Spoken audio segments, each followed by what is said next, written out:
بسم اللہ الرحمن الرحیم۔ السلام علیکم دوستو، امید ہے آپ سب خیریت سے ہوں گے۔ دوستو، ایک دفعہ کا ذکر ہے کہ مولانا رومی کو سننے کے لیے دور دور سے لوگ آیا کرتے تھے۔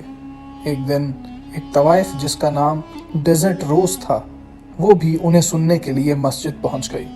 ڈیزرٹ روز نے اس مقصد کے لیے اپنا حلیہ بدل رکھا تھا۔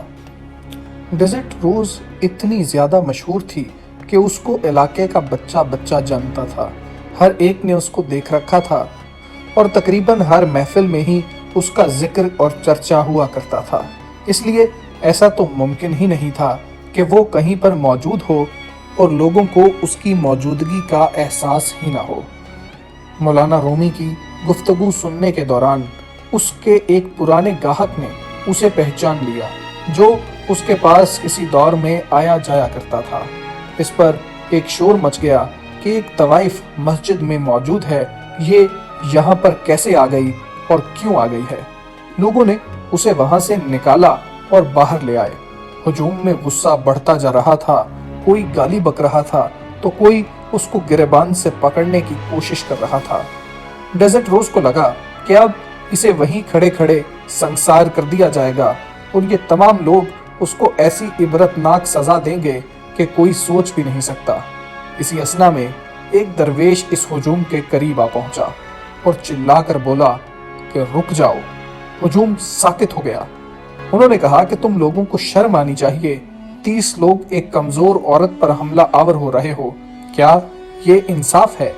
مجمع میں سے ایک آواز آئی کہ یہ طوائف یہاں ایک مرد کے لباس میں آئی ہے تاکہ ہم اچھے مسلمانوں کو دھوکہ دے سکے۔ تم لوگ یہ بتا رہے ہو کہ اس عورت کو اس لیے مارنا چاہتے ہو کہ یہ مسجد کیوں آئی تھی، کیا یہ جرم ہے؟ درویش کے لہجے میں اب طنز نمایاں تھا۔ یہ طوائف ہے۔ ہجوم میں سے ایک اور شخص چلایا، مسجد میں اس کی کوئی جگہ نہیں ہے، اس کی جگہ اس کا کوٹھا ہے اور وہ ایک ناپاک جگہ ہے۔ یہ ناپاک عورت ہے، یہ ہماری پاک جگہ پر نہیں آ سکتی۔ ہجوم طوائف کے نعرے لگانا شروع ہو گیا۔ ایک شخص نے کہا کہ آؤ طوائف کو مارتے ہیں۔ اس ایک فکرے نے درویش کے جلال کو مزید تیز کر دیا۔ درویش نے کہا کہ رک جاؤ اور مجھے ایک بات بتاؤ، کیا تم واقعی اس عورت سے نفرت کرتے ہو یا اسے حاصل کرنے کی خواہش ہے؟ یہ کہہ کر اس درویش نے طوائف کا ہاتھ پکڑا اور اسے اپنی جانب کھینچ لیا۔ طوائف درویش کے پیچھے چھپ گئی، جیسے ایک چھوٹی سی بچی خطرہ دیکھ کر اپنی ماں کے پیچھے چھپ گئی ہو۔ ہجوم کے سربراہ نے درویش سے کہا، تم اس علاقے میں اجنبی ہو، تم بہت بڑی غلطی کر رہے ہو، تمہیں ہمارا پتہ نہیں ہے، تم تو اس سے بالکل دور رہو۔ کیا تمہارے پاس ایک طوائف کا دفاع کرنے سے بہتر کوئی اور کام نہیں ہے؟ شکل سے تو تم بھلے اور نیک آدمی ہی لگتے ہو۔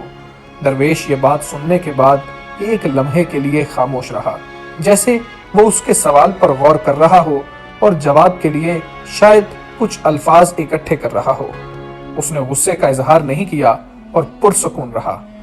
تھوڑی خاموشی توڑی اور کہا کہ پہلے تم لوگ یہ بتاؤ کہ تم لوگ مسجد میں عبادت کے لیے جاتے ہو یا اپنے ارد گرد کے لوگوں کو دیکھنے کے لیے؟ کیا مسجد میں خدا سے زیادہ اہم وہ لوگ ہوتے ہیں جنہیں تم تکتے رہتے ہو؟ اگر تم خدا کی عبادت کرنے گئے تھے تو یہ عورت تم کو وہاں نظر ہی نہیں آنی چاہیے تھی۔ حلیہ بدلنا تو دور کی بات ہے، اگر اس نے کپڑے تک نہ پہنے ہوتے تو پھر بھی وہ تم لوگوں کو نظر نہیں آنی چاہیے تھی۔ کیا تم اپنی عبادت کی طرف غور نہیں کر رہے تھے؟ کیا تمہارا سارا غور اس طوائف کی طرف ہی تھا کہ مردوں کے لباس میں بھی تمہیں یہ طوائف نظر آ گئی؟ درویش نے کہا کہ جاؤ، لوٹ جاؤ اور رومی کا آواز سنو۔ اس کمزور عورت کو مارنے سے وہ کام کہیں زیادہ بہتر ہے۔ 800 برس قبل جس درویش نے ڈیزرٹ روز کو اس غضبناک ہجوم سے بچایا تھا، وہ مولانا رومی کے مرشد شمس تبریز رحمۃ اللہ علیہ تھے۔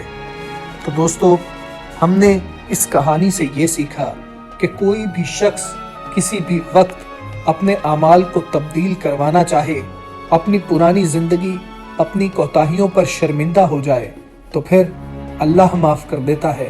ہم انسانوں کو بھی ایسے لوگوں کو دلی طور پر قبول کر لینا چاہیے اور ایسے لوگوں کو